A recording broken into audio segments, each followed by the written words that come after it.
What's up everybody, it's Sean here, back today to give you guys a review of the Air Jordan 5 Retro in this fire red black tongue colorway. This sees the return of an original colorway of the Air Jordan 5, which first dropped back in 1990. They've retroed twice before, but they're set to retro once again on September 13th. So these I grabbed from the Closet Inc. And for those who are watching from Canada, the Closet Inc. is an independently owned and operated boutique. They're based right here in Southern Ontario in Canada, and they're my go-to shop when it comes to Nikes and Jordan retros.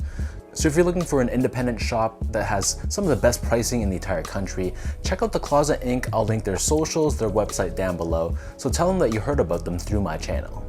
So these fire reds are releasing for a price of $215 US or $270 here in Canada, and the official colorway for this shoe is fire red, white, and black.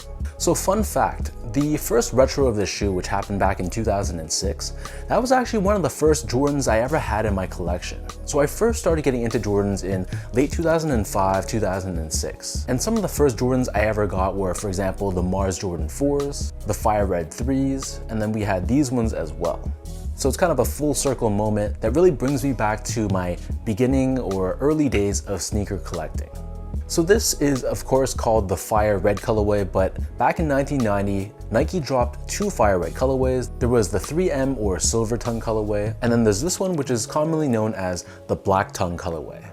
And between the two Fire Reds, I'm pretty sure that most people seem to like the other colorway a little bit more, but this one, because of nostalgia and just because of how the red really pops, I kind of gravitate a little bit more towards these.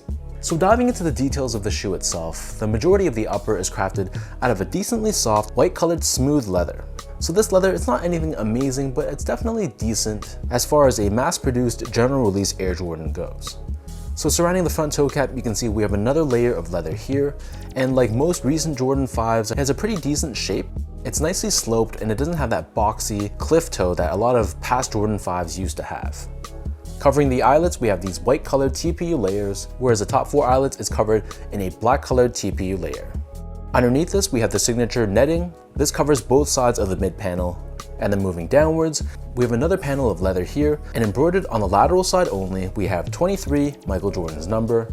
And this is the closest that they've been able to replicate the embroidery to look like the 1990 release. If you look at how the previous two retros were, they didn't really come close, so this is a nice callback to the OG look. Above this, where the ankle is, it protrudes outwards like any Jordan 5.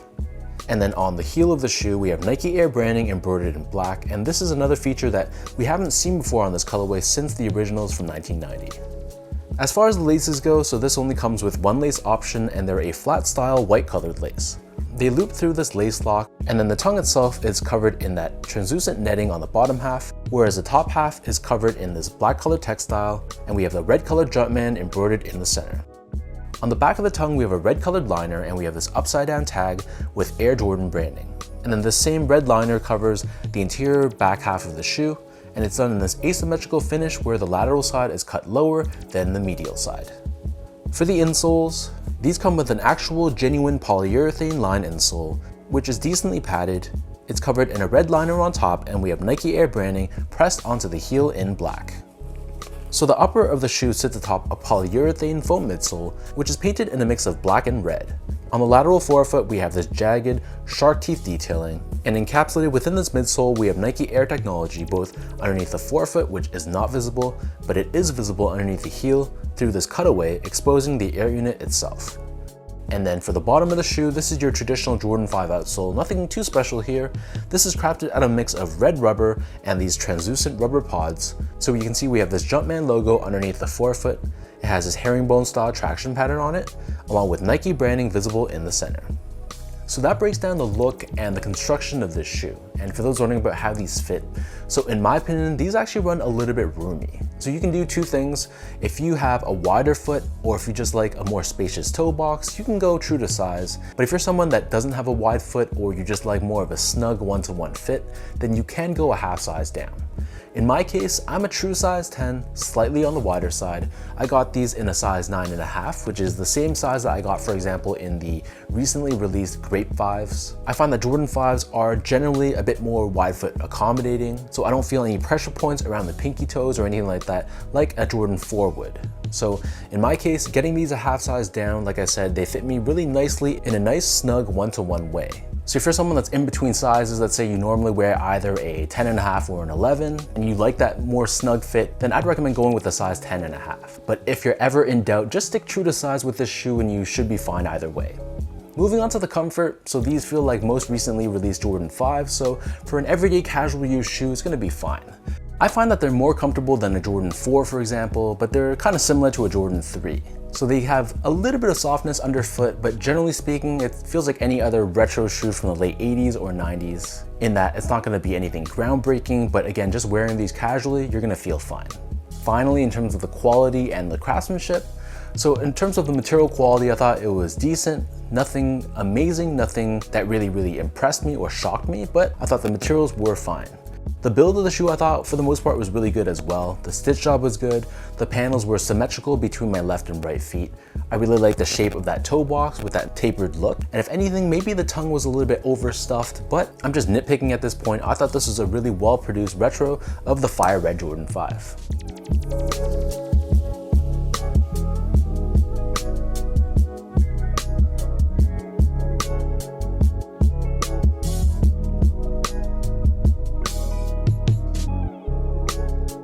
So with all that out of the way now, let me toss these on feet, I'll lace them up, and I'll show you guys how these look.